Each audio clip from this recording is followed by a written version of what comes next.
The wind is strong, and every step feels like a struggle. When she finally reaches the small cabin perched near the cliffs, she knocks on the door. After a moment, the door opens. Standing there is Mike. Mike looks rough, quiet, and guarded. He barely says a word as he takes the crate from Mary. Their interaction feels tense but familiar, like they've done this before. Before leaving, Mary holds out a small package in her hand. It's clear she's trying to give it to him. Maybe a small gift or something personal. But Mike refuses. Without saying much, he gently pushes her legs away from the doorway and shuts the door firmly. Mary stands there for a moment, a little confused, a little disappointed. But she doesn't argue. She turns around and walks back down the rocky path toward the boat where her uncle is waiting. But just as they push off from the shore, the weather suddenly turns worse. The wind begins to howl. The waves grow stronger. Within minutes, the sea becomes violent. From inside his cabin, Mike stands near the window when he notices something in the distance. The storm has intensified, and the small boat is struggling against the waves. Suddenly, the boat flips over. Mike immediately realizes what's happening. Without hesitation, he rushes outside. Despite the raging wind, he pushes his own small boat into the water and speeds toward the wreckage. Out in the chaotic sea, Mary is fighting for her life. She's tangled in a fishing net, her leg hooked tightly as the current drags her underwater again and again. Every time she surfaces for air, another wave crashes over her. She's drowning. Mike reaches her just in time. He dives into the freezing water, cuts through the net, and pulls Mary free before she sinks completely.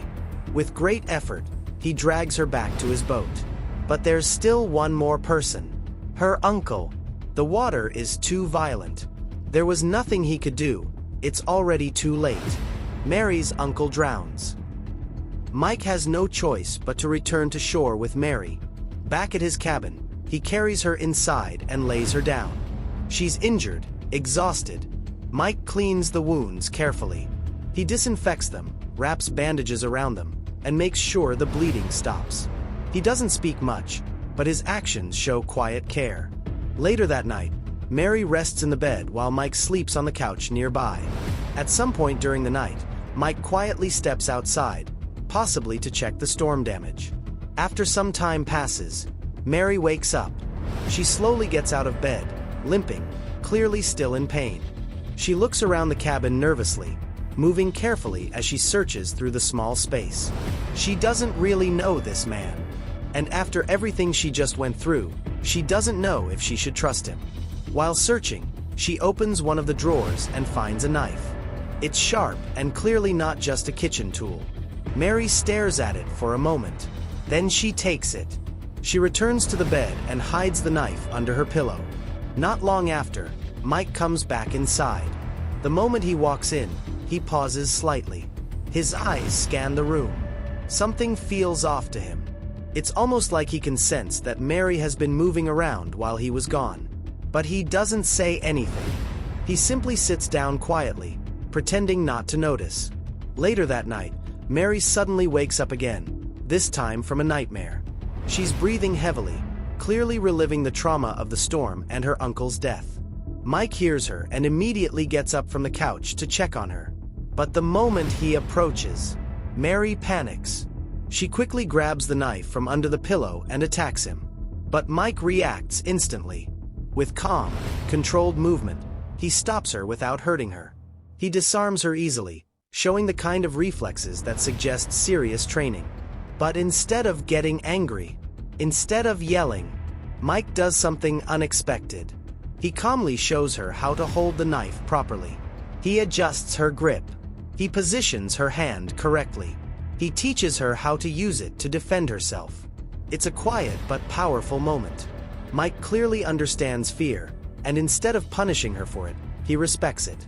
The next day, Mike checks her injuries again. He carefully cleans and rewraps her wounds, making sure they are healing properly. When she struggles to move because of her injured leg, he gently helps her walk to the bathroom. Despite his rough exterior, his behavior is patient and respectful. Afterward, Mike prepares food and sets the table. 2 plates, 2 cups. For someone who clearly lives alone, it's a small but meaningful gesture. Later, Mary slowly steps outside the cabin. The storm has passed, and the island looks quiet again. She sits down on the grass beside Mike's dog, who quickly warms up to her.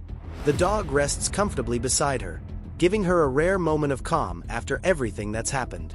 Inside the cabin, Mike stands near the window. He watches Mary sitting outside with the dog.